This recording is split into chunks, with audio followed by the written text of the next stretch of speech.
Baik, salam sejahtera untuk kita semua. Hari ini kita akan belajar mengenai e-bisnis dan e-commerce. PowerPoint ini dibuat oleh Ibu Friska Faradila Arinda Mulan sebagai penanggung jawab dari mata kuliah e-commerce sekaligus pengembang dari mata kuliah e-commerce ini. Saat ini kita sedang masuk di era digital, ya, yang biasa disebut dengan era antara ada dan tiada. Tadinya kita tidak pernah berpikir bahwa kita akan berada di dunia maya, tapi saat ini kita betul-betul dekat dengan dunia maya tersebut. Bahkan rasanya kalau misalnya kita tidak memegang handphone, rasanya kita sudah tidak hidup, ya. Dan itu dimulai dari angka 0 dan 1. Jadi secara pemrograman angka 0 dan 1 itulah yang membuat saat ini dunia kita menjadi berbeda dengan beberapa puluh tahun sebelumnya. Apa yang membuktikan bahwa kita sudah berada di era digital, ya? Ya, kita bisa melihat bahwa pada saat kita belajar, guru kita itu bisa dari mana saja. Tidak harus dari dosen yang berada dalam ruang kelas. Kita bisa belajar dari siapapun dan dimanapun melalui media internet, ya. Biasanya kan kalau kita cari jawaban, kita cari di Google, ya. Dan kita juga bisa berteman, memiliki relasi dengan siapa saja. Dengan kemudahan-kemudahan sekarang kita juga bisa belanja di mana saja, ya. Kemudian kita juga bisa nonton apa saja, tidak harus pergi ke bioskop. Kemudian konsep persuratan juga menjadi lebih mudah dengan adanya WhatsApp dan Telegram, ya. Kemudian ada lagi kelebihan yang lain di era digital ini, munculnya sumber-sumber penghasilan yang sebelumnya tidak pernah terpikirkan bahwa itu adalah menjadi sebuah sumber penghasilan. Dan yang lebih ini, ya, yang lagi marak bukan cuma foto sebenarnya. Kadang-kadang juga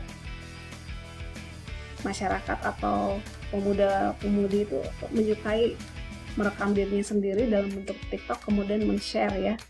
Dan itu menjadi pangsa pasar bagi yang memiliki aplikasi tersebut. Eksistensi diri, ya. Nah, ini dijelaskan pergeseran dari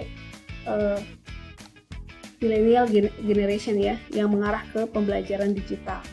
Jadi hampir dikatakan bahwa orang yang berusia sampai 21 tahun itu rata-rata itu menghabiskan waktunya, ya, 10.000 jam itu untuk bermain video game, 200.000 jam itu untuk persuratan atau email, ya.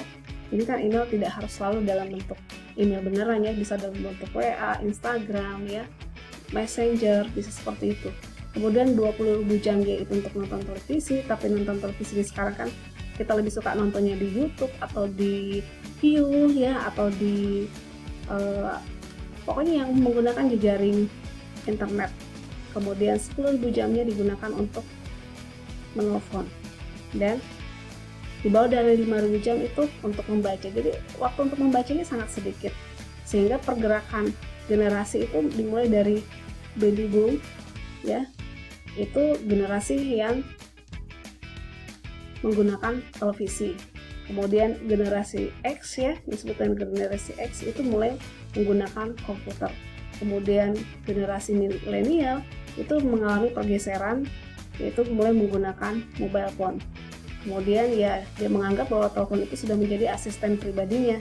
Ya, hampir semua mahasiswa itu sangat membutuhkan handphone tersebut karena itu dianggap menjadi asistennya dia, ya. Sehingga antara generasi X dengan generasi milenial sebenarnya punya hubungan yang cukup dekat. Kenapa? Karena cara berpikirnya sedikit kurang lebih sama, walaupun sebenarnya di generasi milenial ini cara berpikirnya mereka tuh lebih kreatif dan out of the box, ya.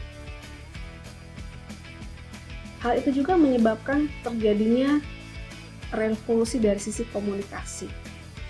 Yang tadinya, ya, hanya surat-suratan seperti ini, kemudian lewat media telepon, kemudian informasi bisa didapat melalui televisi, tapi lambat laun sekarang sudah menggunakan era digital, era yang semuanya menjadi lebih mudah dan lebih cepat. Era digital tersebut juga menyebabkan munculnya ekonomi digital, ya.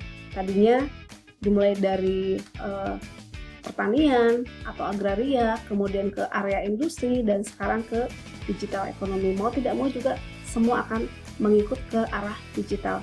Apalagi dengan adanya wabah virus sekarang memudahkan untuk era digital itu semakin berkembang ya, karena semua pekerjaan harus kita kerjakan dari rumah, dan itu menyebabkan digital yang tadinya dianggap mahal sekarang sudah menjadi sebuah kebutuhan. Ya, beberapa hari ini juga kan IndiHome sempat mengalami perbaikan dan kita merasakan ketidaknyamanan. Dan itu sudah akhirnya itu membuktikan kepada kita semua bahwa teknologi atau internet sekarang itu sudah menjadi kebutuhan pokok lagi, bukan lagi menjadi kebutuhan sekunder. Apa sih sebenarnya perbedaan antara e-business dengan e-commerce ya? Jadi di sini secara garis besar dijelaskan kalau e-business itu lebih mengarah ke penggunaan teknologi dalam perusahaan untuk memaksimalkan pekerjaan dalam perusahaan dan juga untuk berinteraksi dengan eksternal perusahaan atau organisasi apapun. Itu yang dimaksud dengan e-business, jadi penggunaan teknologi informasinya. Sedangkan kalau e-commerce itu mengarah ke transaksi bisnisnya yang sudah menggunakan teknologi. Jadi kalau e-commerce sendiri itu berarti transaksi bisnisnya, seperti pembelian, penjualan secara elektronik ya, ini yang dimaksud dengan e-commerce. Kalau kita mulai membandingkan ya antara bisnis yang modelnya masih tradisional dengan yang sudah menggunakan e-bisnis, itu terlihat jurang yang sangat berbeda. Kalau kita melihat bahwa untuk bisnis yang masih tradisional itu cenderung boros biaya, boros waktu, dan membutuhkan tenaga kerja yang cukup banyak. Sedangkan kalau menggunakan model e-bisnis, memanfaatkan teknologi, maka secara biaya operasional akan lebih minim dan juga informasi lebih cepat.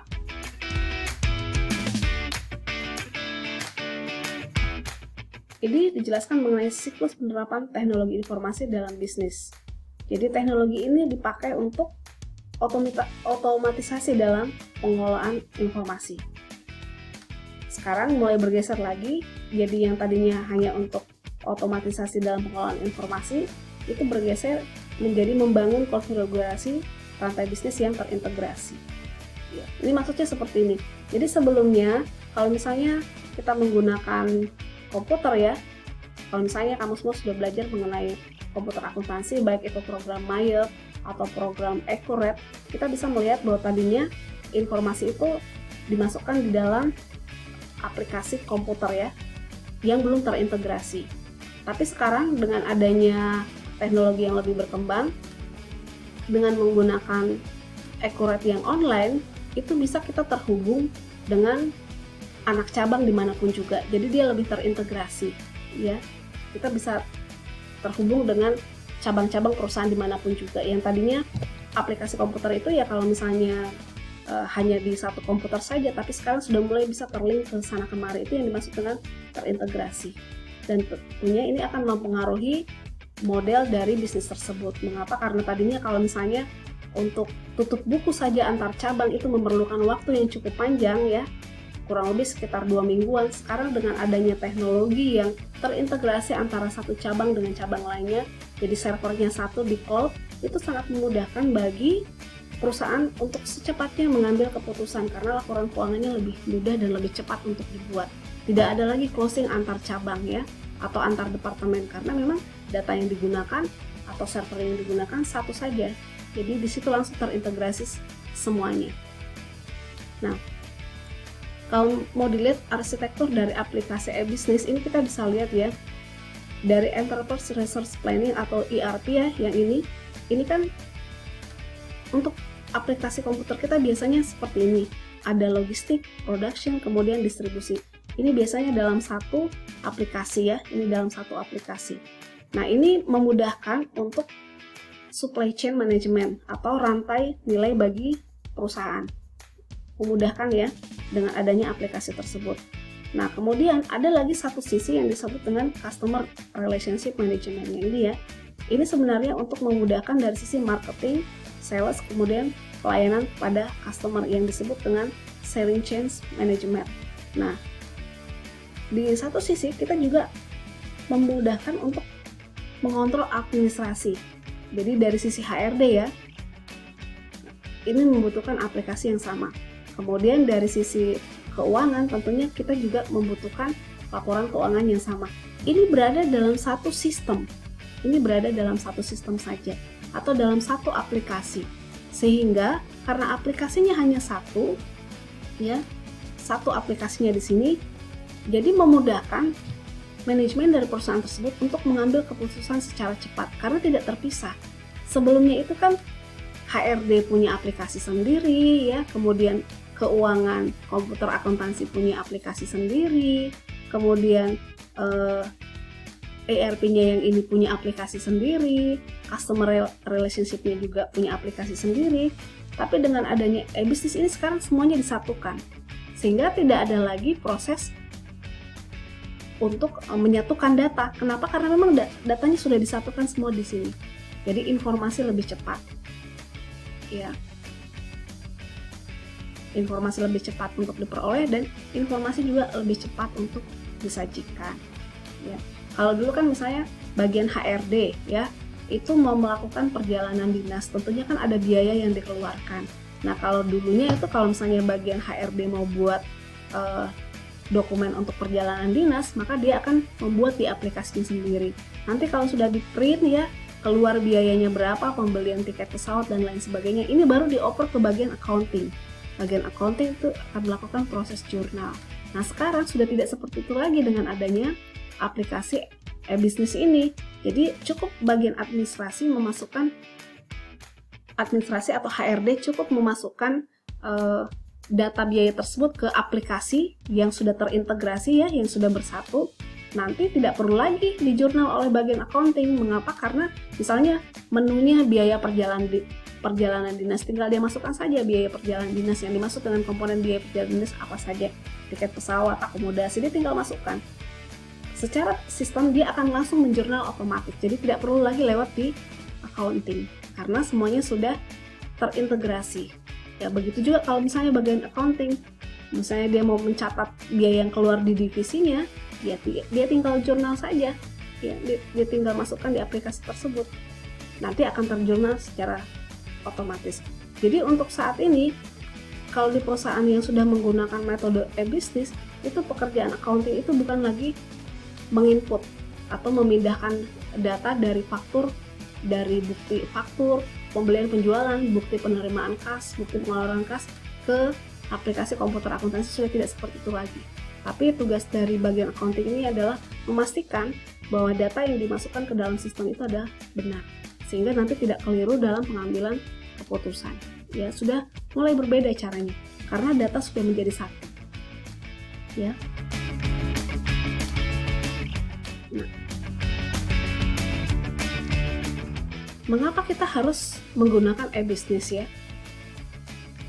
Jawabannya adalah dengan pertanyaan di bawah ini. Kalau misalnya perusahaan mulai menanyakan bagaimana kami dapat meningkatkan nilai bagi pelanggan dan mitra bisnis, maka jawabannya adalah e-business. Nah, mengapa bisa ya meningkatkan nilai bagi pelanggan dan mitra bisnis menggunakan e-business? Karena dengan adanya e-business maka kecepatan pelayanan itu menjadi diutamakan, sehingga tentunya akan meningkatkan nilai bagi pelanggan. Kalau misalnya perusahaan masih menanyakan bagaimana kita dapat memasuki pasar produk layanan baru untuk menarik perhatian dan mengurangi resiko bisnis, maka jawabannya adalah e-business. Kalau misalnya perusahaan masih bertanya bagaimana kita dapat meningkatkan pendapatan dan profitabilitas, ya, jawabannya sama, e-business. Walaupun secara tradisional juga masih bisa dilakukan. Tapi kalau untuk dari sisi kecepatan, maka sebaiknya menggunakan e-business. Bagaimana kita dapat mempertahankan atau meningkatkan keunggulan kompetitif? Maka jawabannya adalah sama, di e-business ya. Bagaimana hal itu akan membantu kami mengatasi tantangan bisnis? Misalnya keluhan pelanggan terkait respon yang buruk, layanan pelanggan, sama, ini jawabannya adalah di e-business. Ya. Bagaimana kita dapat meningkatkan kinerja interorganisasi kita? Sama, jawabannya masih di e-business juga. E-business kan menggunakan teknologi ya, penggunaan teknologi informasi. Bagaimana kita dapat meningkatkan daya tanggap perubahan kondisi pasar? Sama, jawabannya ada di e-business ya. Nah, apa sebenarnya dampak positif dan negatif dari e-business ya?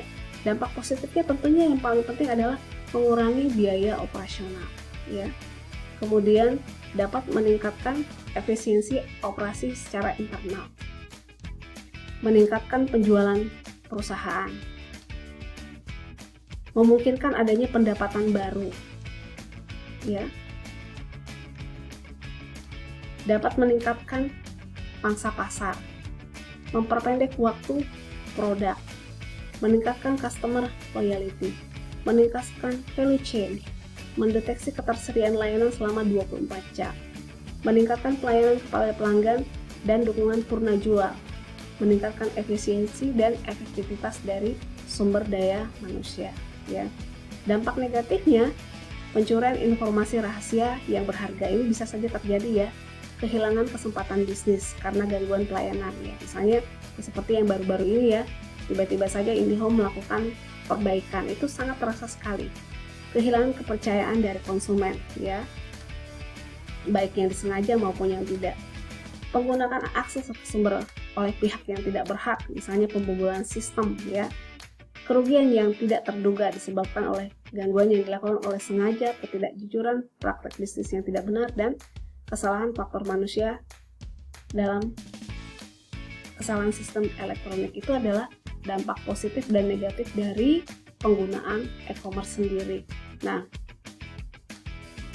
faktor keberhasilan e-commerce itu tergantung dari validity-nya, kemudian integrity-nya, dan privacy-nya.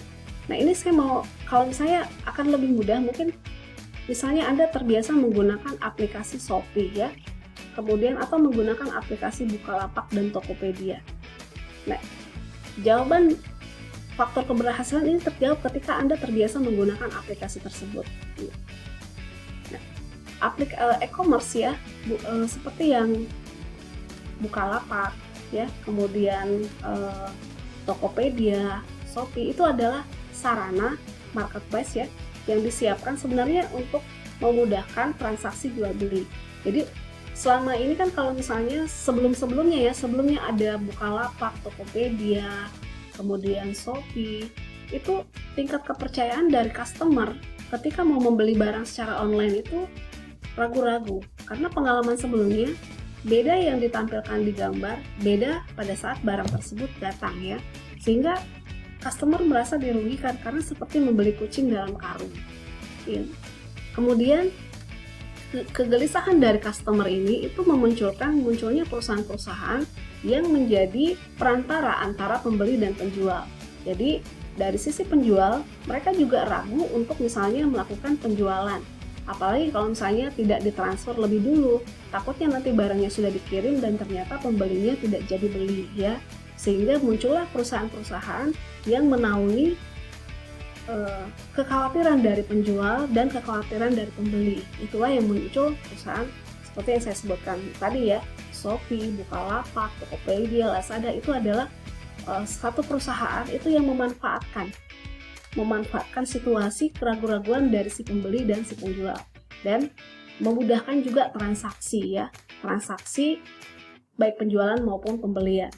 Nah, Anda bisa lihat sendiri, kalau misalnya kita membeli barang di Shopee, kemudian kita merasa tidak cocok dengan barang tersebut, kita bisa komplain, ya. Dan ketika kita komplain, maka otomatis sistem itu akan merekap. Dampaknya apa bagi si penjual?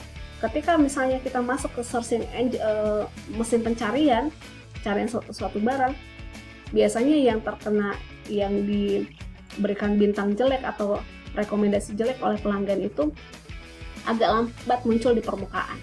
Itu sanksi yang diberikan secara sistem. Jadi secara otomatisasi dilakukan seperti itu.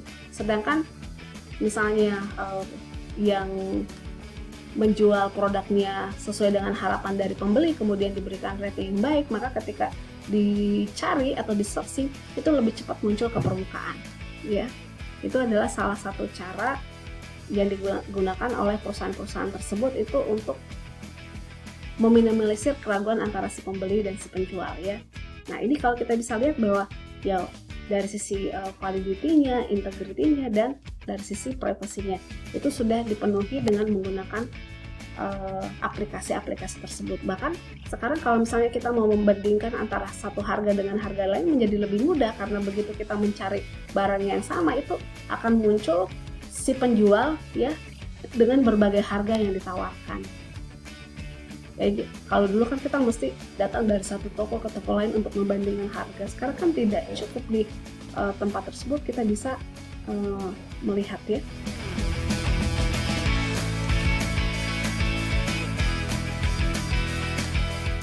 Sekarang apa sih yang menyebabkan kegagalan e-bisnis ya? Kegagalan e-bisnis itu karena ketidaksiapan dari penggunaan teknologi tersebut. Jadi tidak matang blueprintnya pada saat mau menggunakan e-bisnis. Jadi kapan tidak matang konsep yang dibangun, maka itu akan beresiko kegagalan. Sekarang ada yang muncul pertanyaan, apakah e-bisnis itu adalah sebuah strategi organisasi? Sebenarnya tidak ya. Jadi e-bisnis itu bukan merupakan sebuah strategi, tetapi sebenarnya pengalihan dari yang tadinya sifatnya tradisional, kita mengalihkan ke penggunaan teknologi informasi. Kita bisa melihat ya bahwa ada beberapa perusahaan-perusahaan yang cukup besar ya, yang seperti Matahari, kemudian apalagi ya, itu kan Matahari juga sekarang sudah memiliki marketplace sendiri ya. Tetapi walaupun dia sudah memiliki marketplace sendiri, biasanya dia masih tetap bergabung di Shopee atau di Bukalapak, kemudian di Tokopedia, dan mereka membuat official sendiri. Ya karena sangat pentingnya saat ini menggunakan teknologi informasi untuk menjual produk ya. Jadi walaupun dia sudah punya marketplace sendiri, dia tetap akan bergabung dengan platform-platform tersebut untuk semakin memperluas pasarnya ya. Kalau dulu orang mesti buka cabang dari satu provinsi ke provinsi lain, sekarang tidak, cukup bergabung dengan penyedia layanan ya, seperti kayak Bukalapak, Tokopedia, Shopee, Lazada, untuk memperluas daerah penyebaran pasarnya. Walaupun sebenarnya mungkin perusahaan tersebut sudah punya layanan e-commerce sendiri ya.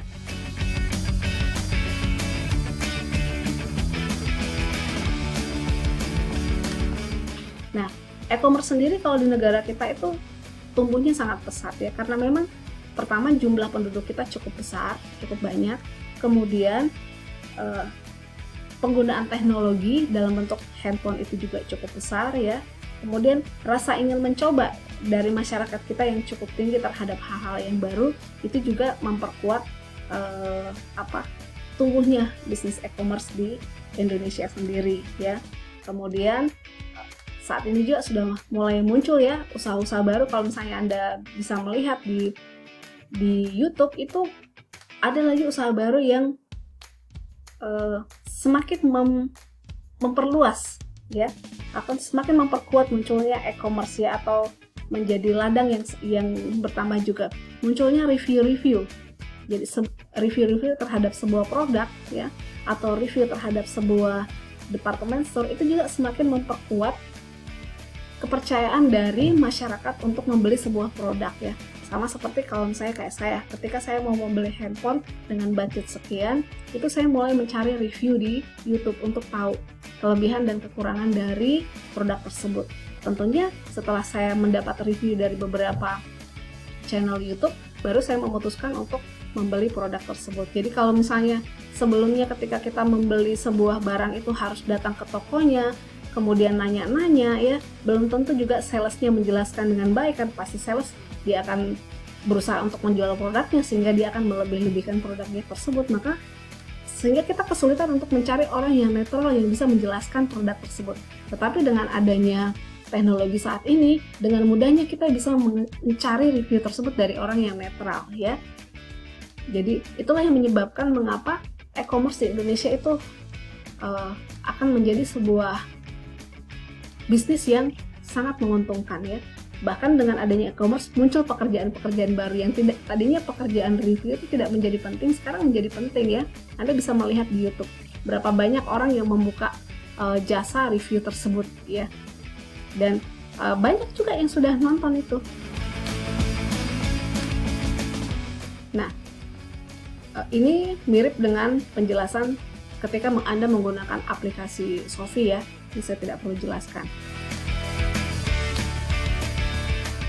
Nah, ini tantangan e-commerce di masa yang akan datang ya. mulai dari infrastruktur telekomunikasinya.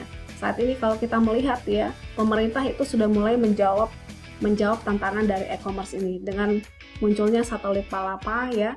Itu menunjukkan bahwa niat dari negara kita untuk mengarah ke negara dengan teknologi yang baik itu cukup besar ya. Kemudian masalah delivery. Sekarang kita melihat bahwa tadinya kalau misalnya kita beli itu kita mesti mentransfer. Sekarang kan sudah ada fasilitas yang namanya COD ya. COD itu adalah untuk menjamin barang tersebut bisa sampai di tujuan dengan tepat dan tidak ada keraguan-keraguan dari pembeli untuk membayar produknya ketika dia melihat bahwa produk tersebut baik dan sampai di rumahnya. Jadi tantangan-tantangan ini sudah mulai pelan-pelan terjawab ya.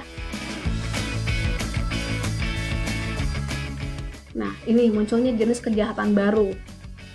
Ya, ini hati-hati pada saat Anda menggunakan layanan seperti di Shopee ya. Di Shopee itu ada layanan kredit sampai 20 sampai 50 juta. Itu hati-hati.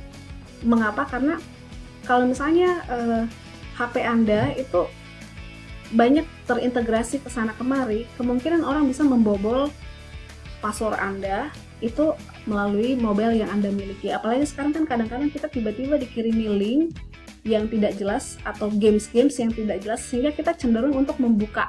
Padahal sebenarnya games atau link tersebut itu sudah dibuat itu untuk masuk ke akun Shopee Anda atau akun Bukalapak Anda sehingga mereka dengan bebas membeli menggunakan nama Anda sendiri. Jadi tuh hati-hati ya, jangan sembarangan mengklik-klik.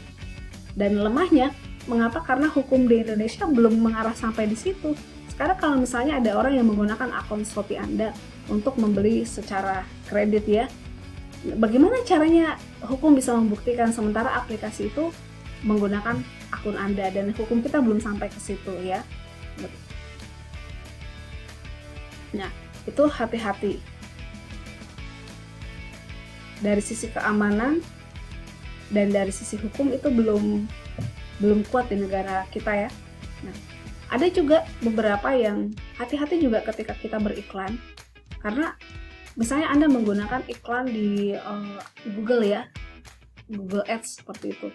Itu kadang-kadang ada orang yang membobol. Kan biasanya iklan itu akan diklik oleh orang yang memang berniat membeli. Nah, kadang-kadang itu ada yang membobol iklan kita ya, sehingga pada saat mengklik iklan tersebut itu bukan iklan kita yang muncul tapi iklannya orang lain. Tetapi tagihannya muncul di rekeningnya kita. Ya seperti itu. Jadi itu sangat hati-hati sekali karena sudah mulai ada pencurian seperti itu. Jadi dia mau mengiklankan dirinya tapi dia mensabotase orang lain yang membayar iklan tersebut, sehingga nanti misalnya di akhir bulan loh kok ini banyak yang ngeklik tapi tidak ada yang beli ya, seperti itu. Jadi marak sekali juga dengan perkembangan teknologi untuk kemudahan ya pencuriannya juga menjadi berbeda. Jadi hati-hati, jangan sampai kita dibodohi oleh karena kita tidak paham, akhirnya kita dibodoh-bodohi oleh teknologi tersebut. Nah, dengan adanya e-commerce ya tentunya semuanya akan menjadi lebih baik. Secara kualitas hidup itu kita bisa bekerja menjadi lebih panjang ya. Kemudian yang menjadi masalah, apakah kita siap untuk menghadapi tantangan yang tidak bisa kita hindari. Mau tidak mau kita mesti beradaptasi dengan lingkungan kita. Karena kalau tidak, maka kita akan ketinggalan. Oke, baik, sampai di sini. Semoga apa yang disampaikan dapat dipahami dengan baik, dan ruang Zoom itu kita akan buka untuk sesi diskusi. Terima kasih untuk semuanya. Semoga niat kalian dalam belajar senantiasa diberkati oleh Tuhan Yang Maha Kuasa.